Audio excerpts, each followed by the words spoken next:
Hey artists! So today I want to just chat with you a little bit about how to create a folder or pocket for the front or the back of your book, as well as some little organizational tabs. That's optional, but you may want to, divide up your book through the different months or through different parts of the semester as we go along, or even keep track of different sections.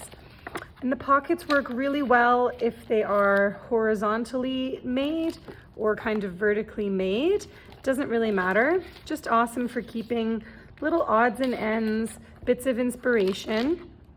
And what's really important as you begin is that you find a piece of paper that's thick enough. So I like this scrapbook paper, that it's a pattern or a color scheme that you're happy with, right? As well as that it is the right size. And so a ruler and a nice sharp pencil, or if you're having trouble, a fine point pen is gonna work the best for that.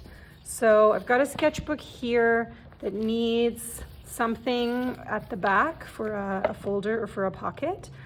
And let's say I was going to create one that's horizontal, then I would want to just be sure that I'm measuring the width of the book plus some extra so I can fold it over and it's sealed in.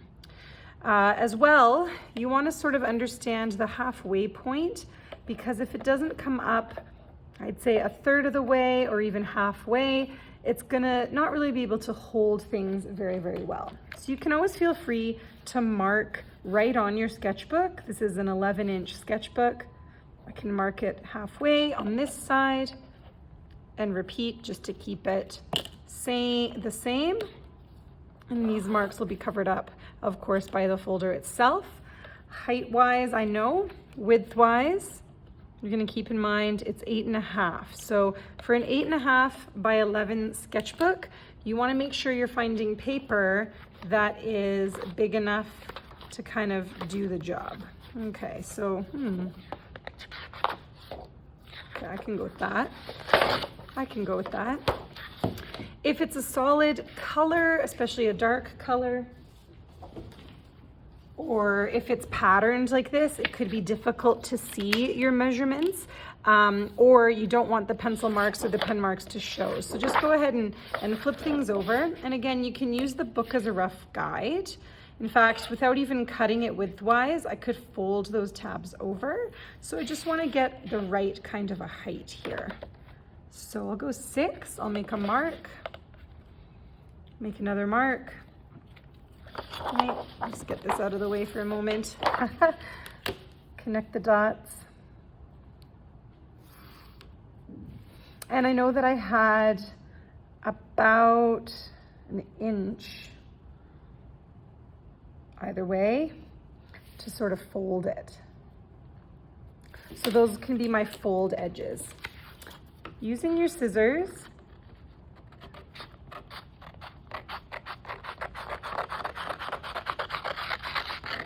cut that pocket, put any scraps back in the bin. And then you can also use your ruler to help you as a folding guide. And so to kind of just encourage that stiffer paper over the ruler and back. Then you can also use the side of the ruler like so to just really get a nice crease and repeat.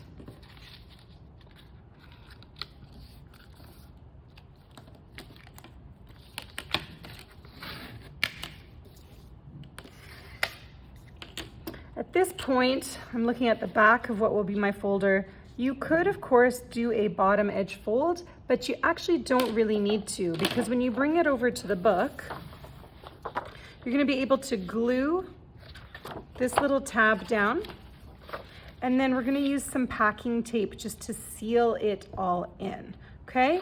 So just depending on the size, and in fact, my folds need to be slightly deeper. So we're just gonna improvise. And we're going to use the book as a custom guide to fold. So more like there. Folding over.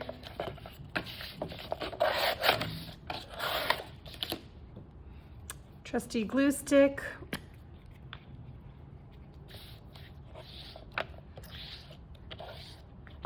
And sometimes can help to put glue on the paper itself and then the surface you're going to be gluing it to.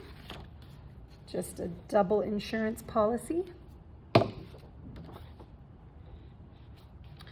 Lining things up with an edge where I feel happy. Okay. And then with your packing tape, focusing on the bottom first, because right now that's open, okay? Open both ways. So you can just change that.